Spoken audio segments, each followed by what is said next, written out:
Halo, perkenalkan nama saya Lorenti Angelina Pia dengan NIM 213020408012. Saya dari Prodi Peternakan. Di sini saya akan memenuhi UAS Fisika. Di sini saya akan menjelaskan apa sih itu mikroskop. Mikroskop merupakan alat optik yang digunakan untuk melihat benda yang sangat kecil, yang terdiri dari susunan dua lensa cembung seperti yang kita ketahui, yaitu lensa objektif dan lensa okuler, yang sumbu utamanya terhimpit dan terpisah dengan cara terbentuk, yaitu susunan dua lensa. Mikroskop ini masuk susunan dua lensa cembung, yaitu lensa objektif dan okuler.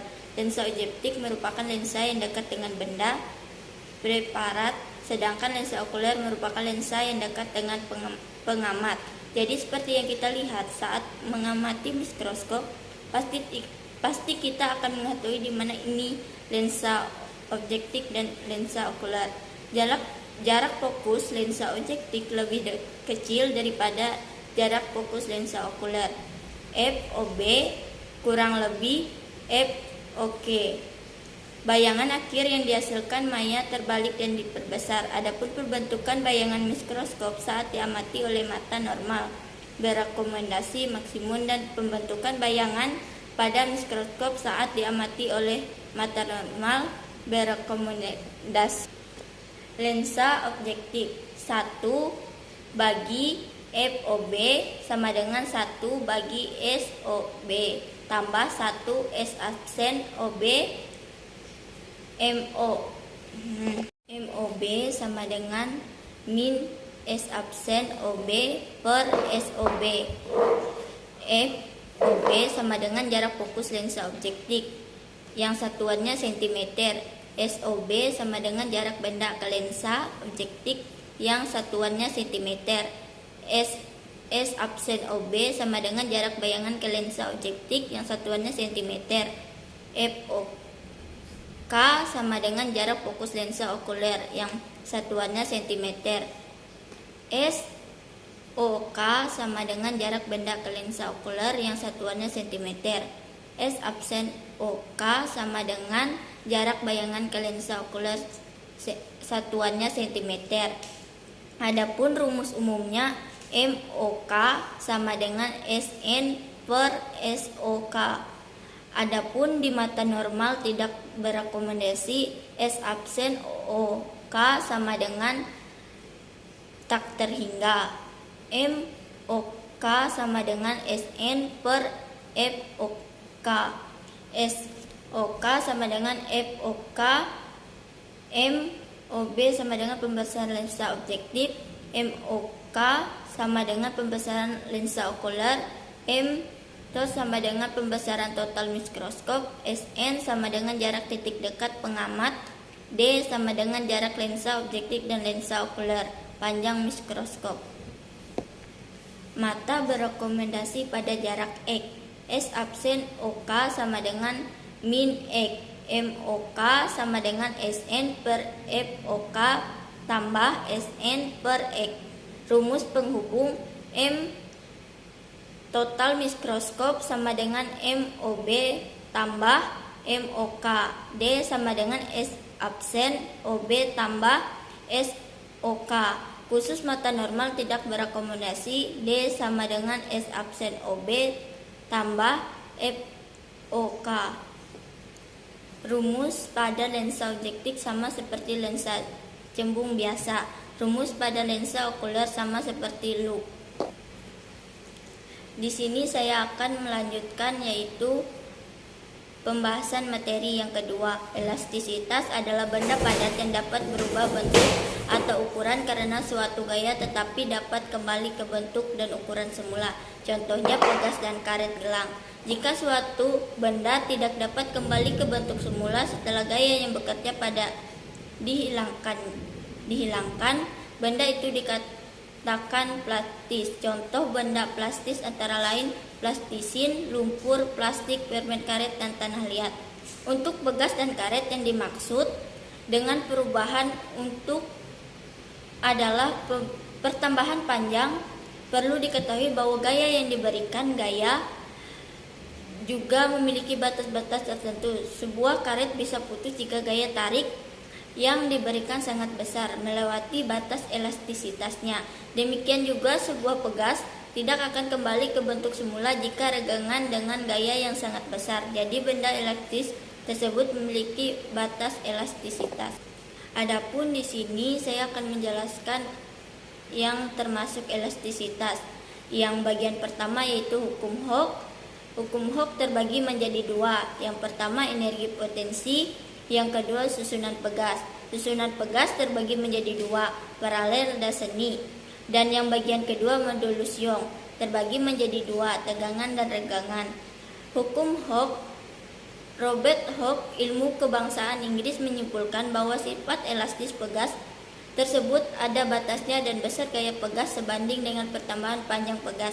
Dari penelitian yang dilakukan didapatkan bahwa besar gaya pegas pemulih sebanding dengan pertambahan panjang pegas.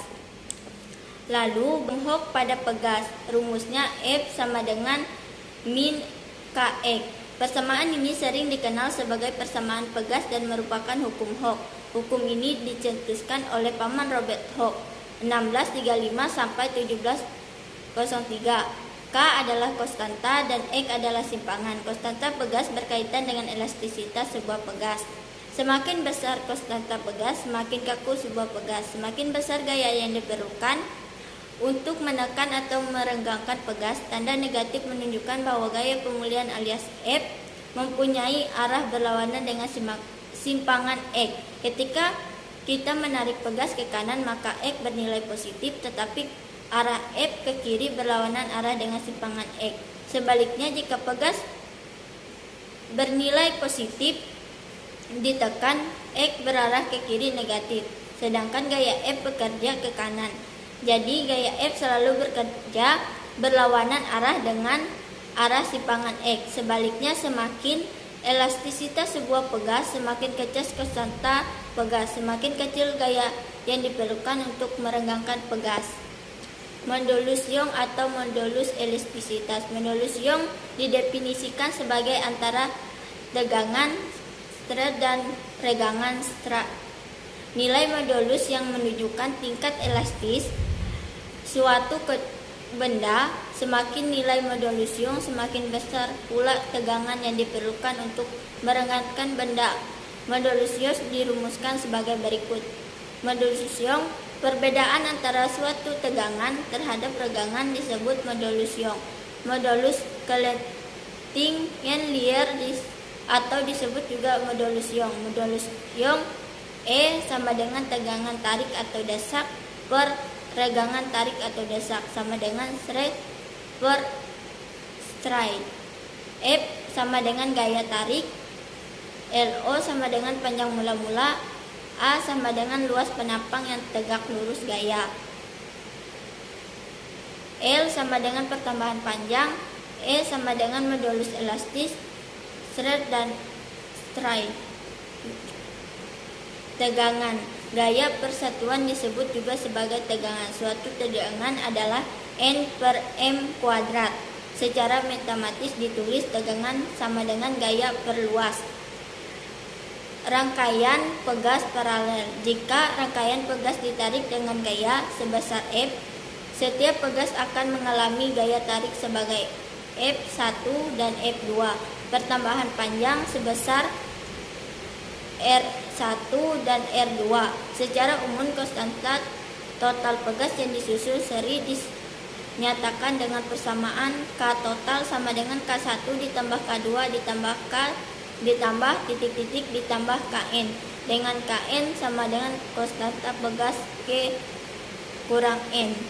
Di sini saya akan melanjutkan materi yang ketiga, intensitas gelombang bunyi. Intensitas gelombang bunyi didefinisikan sebagai energi yang dipindahkan persatuan luas persatuan waktu atau daya persatuan luas yang tegak lurus pada arah cepat rambat gelombang. I sama dengan P per A. Bisa atau A sama dengan 4 R kuadrat. Adapun di sini I1 sama dengan I2 sama dengan R kuadrat per R kuadrat. I sama dengan intensitas gelombang bunyi yang satuannya W per M kuadrat. B sama dengan gaya gelombang yang satuannya W. A sama dengan luas penampang permukaan bola yang satuannya M kuadrat. R sama dengan jarak titik ke sumber gelombang. Efek Doppler. Rumus umum efek Doppler. Fp sama dengan V tambah Vp per V tambah Vs kali Fs. Jika sumber diam sama dengan Fs sama dengan O. Jika pendengaran diam, V per sama dengan O. Arah V selalu dari sumber ke pendengar. Jika sumber atau pendengar bergerak searah V, Vs atau Vp bertanda negatif. Jika sumber atau pendengar bergerak berlawanan P, Ps atau Vp bertanda positif. V sama dengan kecepatan rambat bunyi di udara yang satuannya M per S. P sama dengan kecepatan pendengar yang satuannya M per sekon.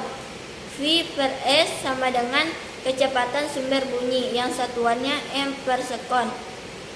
F sama dengan frekuensi yang diterima oleh pendengar yang satuannya Hz. P sama dengan persatuan yang diterima oleh pendengar. Fs sama dengan frekuensi sumber yang satuannya Hz.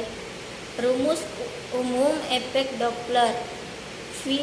Fp sama dengan V per Va tambah Vp per V tambah Va tambah Vs kali Fs, di mana Va adalah kelajuan angin dengan perjanjian tanda sebagai berikut.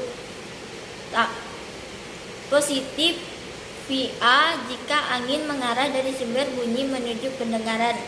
Negatif Va jika angin mengarah dari pendengar ke sumber bunyi. Fp sama dengan V per Vp per V tambah Vs kali Fs. Arah V selalu dari sumber ke pendengar. Jika sumber atau pendengar bergerak searah V, Vs atau Vp bertanda negatif. Terima kasih.